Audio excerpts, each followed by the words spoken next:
Hello food lovers, welcome back to our channel. నేను మీ రాణి Erramsetti. Friends, ఈరోజు recipe వచ్చేసి చిన్న చిన్న అప్పడాలండి. చెక్కలు రెసిపీ చాలా క్రిస్పీగా చాలా టేస్టీగా చేసి చూపించబోతున్నాను.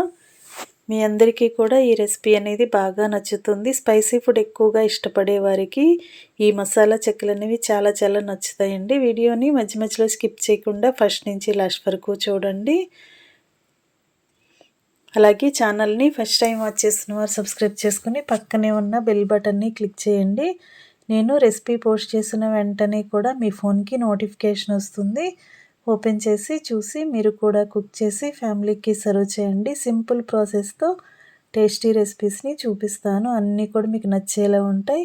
ఎప్పుడు చేసుకునే బియ్యపిండి చెక్కలే ఒకేలాగా పిండి కలుపుకోవటం కాకుండా నేను చూపించిన విధంగా కలిపి చేయండి. ఇంకా ప్రాసెస్లోకి వెళ్ళిపోదాం. కావలసిన ఇంగ్రీడియంట్స్ చూడండి. సాల్టు, కారము, కరివేపాకు, పచ్చిమిర్చి ముక్కలు, అలాగే పొట్టు తీసి కట్ చేసి పెట్టుకున్న వెల్లుల్లి రెబ్బలు, కొంచెంగా ఇంగువ తీసుకుని 2 టేబుల్ స్పూన్లు తెల్ల నువ్వులు కూడా తీసుకోండి. చియా సీడ్స్ కూడా తీసుకోండి. ఉంటే తీసుకోండి, లేదంటే స్కిప్ చేసేయచ్చండి. అలాగే చిల్లీ ఫ్లేక్స్ అండి, రెడ్ చిల్లీ ఫ్లేక్స్, ఎండుమిర్చిని బాగా డ్రై రోస్ట్ చేసి గ్రైండ్ చేసుకున్న పౌడర్ని తీసుకోండి. అలాగే చిటికెడు పసుపు కూడా తీసుకుని పక్కన పెట్టుకోండి. ఇప్పుడు ఒక మిక్సింగ్ బౌల్ తీసుకుని దానిలో ఒక జల్లెడ పెట్టుకొని 1 కప్పు నిండుగా బియ్యం పిండిని కొలిచి జల్లెడలో వేసుకుని బాగా జల్లించి గిన్నెలోకి పెట్టుకోండి.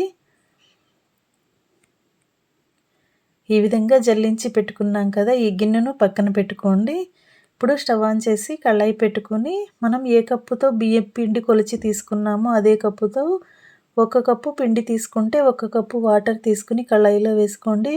నేను 1 కప్పు పిండితో చూపిస్తున్నాను కదండి, అందుకే 1 కప్పు వాటర్ వేసాను. మీరు పిండి ఎక్కువగా తీసుకుంటే దానిని బట్టి సమాన కొలతతో వాటర్ కూడా తీసుకోండి. అలాగే టేస్ట్కి సరిపడా సాల్ట్, మీ ఘాటుకి తగ్గట్టుగా కారం యాడ్ చేసుకుని సన్నగా కట్ చేసి పెట్టుకున్న వెల్లుల్లి ముక్కలు కూడా వేసుకుని రెడ్ చిల్లీ ఫ్లేక్స్ కూడా వేసుకోండి. చియా సీడ్స్ కూడా వేసుకోండి. అలాగే 2 టేబుల్ స్పూన్లు తెల్ల నువ్వులు కూడా వేసుకుని సన్నగా కట్ చేసి పెట్టుకున్న పచ్చిమిర్చి ముక్కలు, కరివేపాకు ముక్కలు కూడా వేసుకోండి.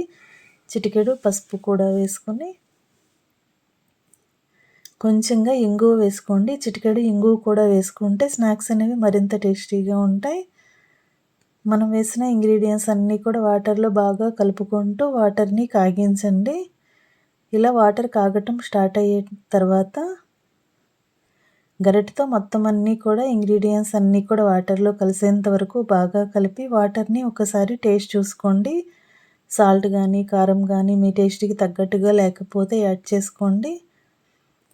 ఇలా వాటర్ కాగుతున్నప్పుడు మనం ముందుగా కొలిచి జల్లించి పెట్టుకున్న కప్పు పొడి బియ్యం పిండి కూడా తీసుకుని వాటర్లో వేసేసుకోండి. ఇప్పుడు గరిటెతో బాగా పిండిని కలపండి. మనం తీసుకున్న పిండి కానీ వాటర్ కానీ కరెక్ట్గా సరిపోతాయండి.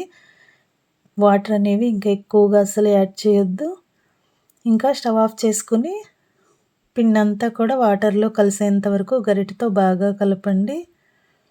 గరిటెను వెనక్కి తిప్పి ఇలా ప్రెస్ చేస్తూ కలిపినట్లయితే పిండి అంతా కూడా వాటర్లోకి బాగా కలిసిపోతుంది.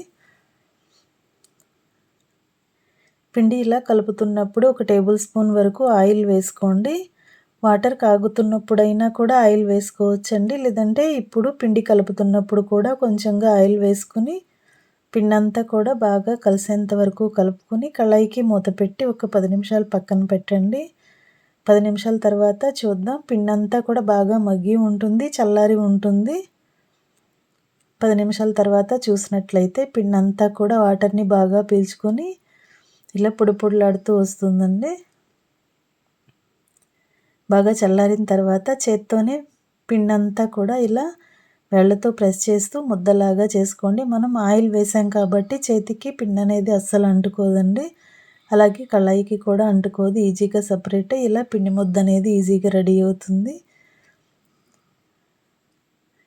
పిండి అంతా కూడా ఇలా వేళ్ళతో బాగా ప్రెస్ చేస్తూ ముద్దలాగా చేసుకుని ఈ కలిపి పెట్టుకున్న పిండి నుంచి చిన్న ముద్దలుగా తీసుకొని ఒక ప్లేట్లోకి వేసుకోండి. చెక్కలు అనేవి అన్నీ కూడా ఈవెన్గా చేసుకోవాలి అంటే అన్ని పిండి ముద్దలు ఒకే సైజులోకి ముందుగా తీసి పెట్టుకోండి.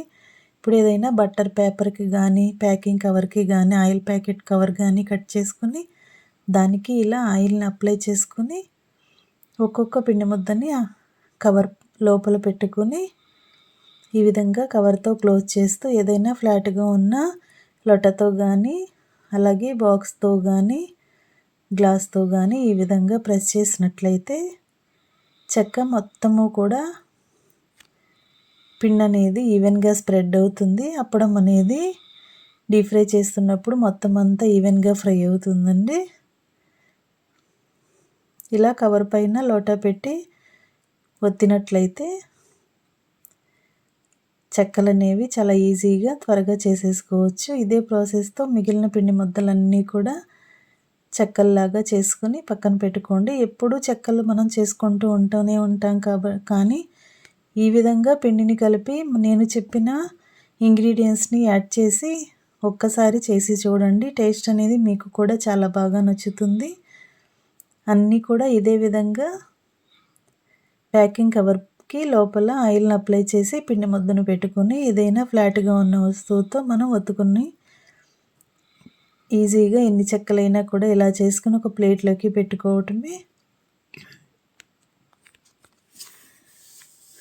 మిగిలినవన్నీ కూడా ఇదే ప్రాసెస్తో చేసి పెట్టుకోండి. ఫ్రెండ్స్, ఛానల్ని ఫస్ట్ టైం వాచ్ చేస్తున్న వారు సబ్స్క్రైబ్ చేసుకుని పక్కనే ఉన్న బెల్ బటన్ని క్లిక్ చేయండి. నేను రెసిపీ పోస్ట్ చేసిన వెంటనే మీ ఫోన్కి నోటిఫికేషన్ వస్తుంది. ఓపెన్ చేసి చూసి మీరు కూడా ట్రై చేయండి.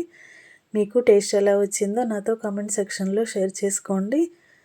చెక్కలన్నీ చేసుకోవటం కంప్లీట్ అయిన తర్వాత స్టవ్ ఆన్ చేసి కళాయి పెట్టి డీప్ ఫ్రైకి సరిపడా ఆయిల్ పోసి ఆయిల్ కాగిన తర్వాత ఫ్లేమ్ని మీడియంలోకి పెట్టుకుని ఆయిల్కి పట్టినన్ని చెక్కల్ని కళాయిలో వేసుకోండి. ఒకవైపున బాగా ఫ్రై అయిన తర్వాత వెనుక వైపు కూడా టర్న్ చేసుకుని రెండు వైపులా ఈవెన్గా ఫ్రై అయిన తర్వాత ఆయిల్ నుండి తీసేయండి. ఆయిల్ నుండి తీసి ఒక ప్లేట్లోకి పెట్టుకోండి. ఇదే ప్రాసెస్తో మిగిలిన వాటిని కూడా ఆయిల్లో వేసుకుని మొత్తం అన్నీ కూడా ఈవెన్గా ఫ్రై అయిన తర్వాత ఆయిల్ నుండి తీసేయటమే. చెక్కలు అనేవి కరెక్ట్గా డీప్ ఫ్రై అయిన తర్వాత ఆయిల్ అనేది సౌండ్ అనేది తగ్గిపోయి నురుగు అనేది ఆగిపోతుందండి. వెంటనే మనం ఆయిల్ నుండి తీసేయటమే. ఇదే విధంగా ఎన్ని చెక్కలైనా కూడా చాలా ఈజీగా చేసుకోవచ్చు. చాలా తక్కువ ఆయిల్తోనే డీప్ ఫ్రై చేసుకోవచ్చు. డీప్ ఫ్రై కంప్లీట్ అయిన తర్వాత స్టవ్ ఆఫ్ చేసుకుని వేడివేడి వెల్లుల్లి చెక్కల్ని సర్వింగ్ ప్లేట్లోకి తీసుకుని ఫ్యామిలీకి సర్వ్ చేసుకోవటమే. పిల్లలకి పెద్దవారికి చాలా చాలా నచ్చుతాయండి. ఈ విధంగా పిండిని కలిపి ఒక్కసారి చేసి చూడండి. మీకు కూడా ఈ రెసిపీ అనేది బాగా నచ్చుతుంది. Thanks for watching. నేను మీ రాణి ఎర్రంశెట్టి.